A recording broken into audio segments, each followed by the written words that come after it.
రాష్ట్రంలో కూటమి ప్రభుత్వం రెడ్ బుక్ పాలనలో ప్రతిపక్షాలతో పాటు కార్మికుల మహిళల ఉద్యోగాలపై కూడా అమలు చేస్తుందని సిఐటియు జిల్లా నాయకులు ముచ్చర్ల త్రిమూర్తులు మండిపడ్డారు. పశ్చిమ గోదావరి జిల్లా నర్సాపురంలో నాణ్యమైన డిమాండ్ల పరిష్కారం కోరుతూ అంగన్వాడీలు చేపట్టిన చలో విజయవాడ కార్యక్రమాన్ని పోలీసులు అడ్డుకున్నారు. విజయవాడ వెళ్లకుండా అంగన్వాడీలను దాదాపు 3 గంటల పాటు స్టేషన్లో కూర్చోబెట్టారు. దీన్ని నిరసిస్తూ సిఐటియు ఆధ్వర్యంలో అంగన్వాడీలు రైల్వే స్టేషన్ నుంచి అంబేద్కర్ సెంటర్ వరకు నిరసన ప్రదర్శించి అక్కడ కళ్లకు గంతలు కట్టుకుని కొద్దిసేపు రాస్తారోకో చేశారు. ఈ సందర్భంగా త్రిమూర్తులు మాట్లాడుతూ అధికారంలోకి రాకముందు అంగన్వాడీ సమస్యలపై ముఖ్యమంత్రి చంద్రబాబు నాయుడు, డిప్యూటీ సీఎం పవన్ కళ్యాణ్ తో పాటు కూటమి నాయకులు ఎన్నో హామీలు ఇచ్చారన్నారు. అయితే 8 నెలలు గడిచినా నేటికి ఒక్క హామీని కూడా అమలు చేయకుండా ప్రభుత్వం మొండి వైఖరి అనుసరించారు.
రాష్ట్ర ప్రభుత్వం నిరంకుశం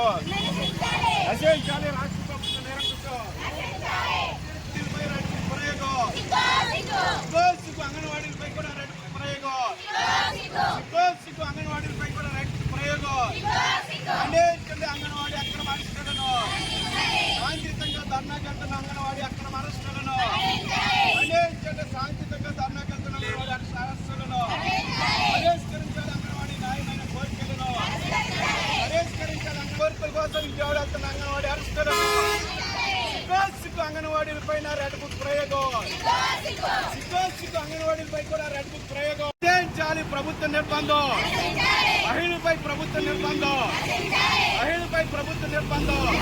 ప్రజలపైన ఉద్యోగులపైన కార్మికులపైన రెడ్ బుక్ ప్రయోగించడం సిగ్గు ప్రజలపై రెడ్ బుక్ ప్రయోగించడం ఉద్యోగులు కార్మికులపై రెడ్ బుక్ ప్రయోగించడం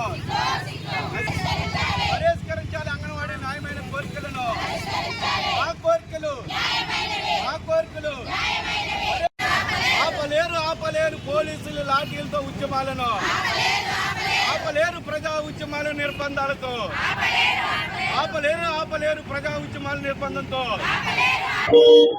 ఈరోజు రాష్ట్రంలో కూటమి ప్రభుత్వం రెడ్ బుక్ పరిపాలన జరుగుతున్నది. ప్రతిపక్షాల మీదే కాకుండా ఈ రోజున కార్మికులు, ఉద్యోగులు, మహిళల మీద కూడా రెడ్ బుక్ ప్రయోగాన్ని ఈ రాష్ట్ర ప్రభుత్వం ప్రయోగిస్తున్నది.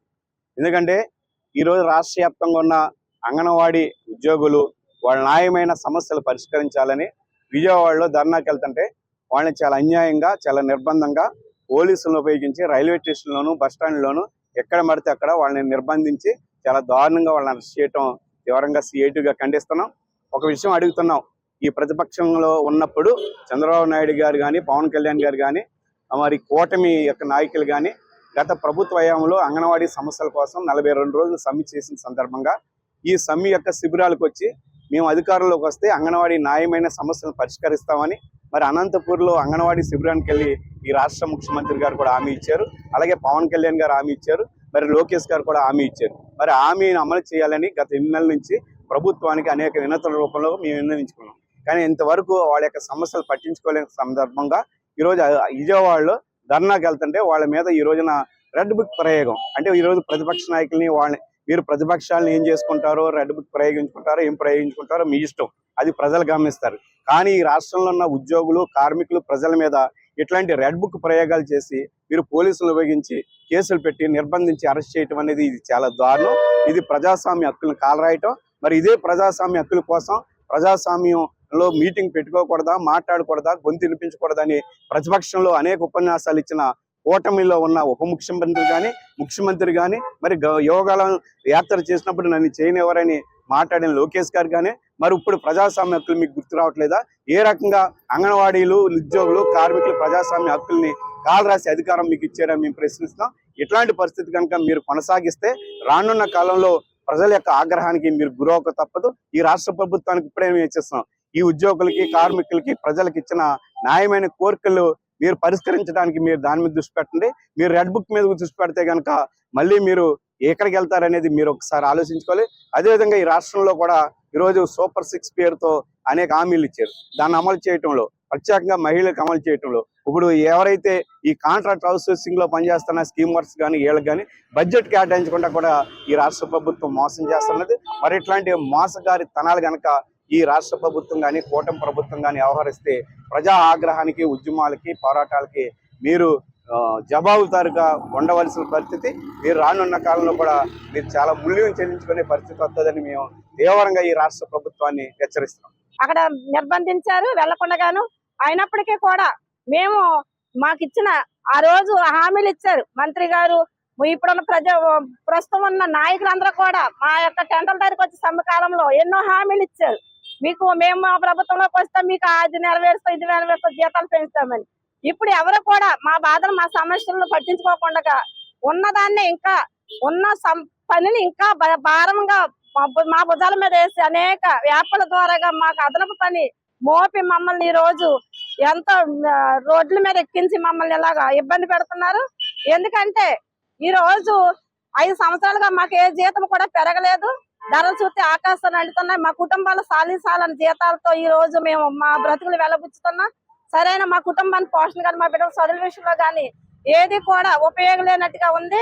ఈ రోజు ప్రభుత్వం ఇచ్చిన హామీలు, రిటైర్మెంట్ బెనిఫిట్ అడిగాము, అలాగే జీతం పెంచాలని అడిగారు, అలాగే మినీ సెంటర్లు మెయిన్ సెంటర్ గా మార్చాలని చెప్పేటప్పుడు అవన్నీ కూడా మాకు హామీలు ఇస్తాం జరిగింది. ఇప్పటికి 8 నెలల కాలం అవినా కూడా ఇప్పటికీ మా అధికారులు అనేక సార్లు వెళ్ళి మంత్రి గారిని కానీ, మన ముఖ్యమంత్రి గారిని ఎన్నో సార్లు విన్నవించుకున్నా కూడా ఇప్పటికే కూడా ఏ విషయంలో కూడా మాకు ప్రతిస్పందన లేకుండా కూడా ఇంకా ఇంత కూడా ఏమాత్రం కూడా శరణం లేకుండా మా పట్ల వ్యవహరిస్తున్నారు.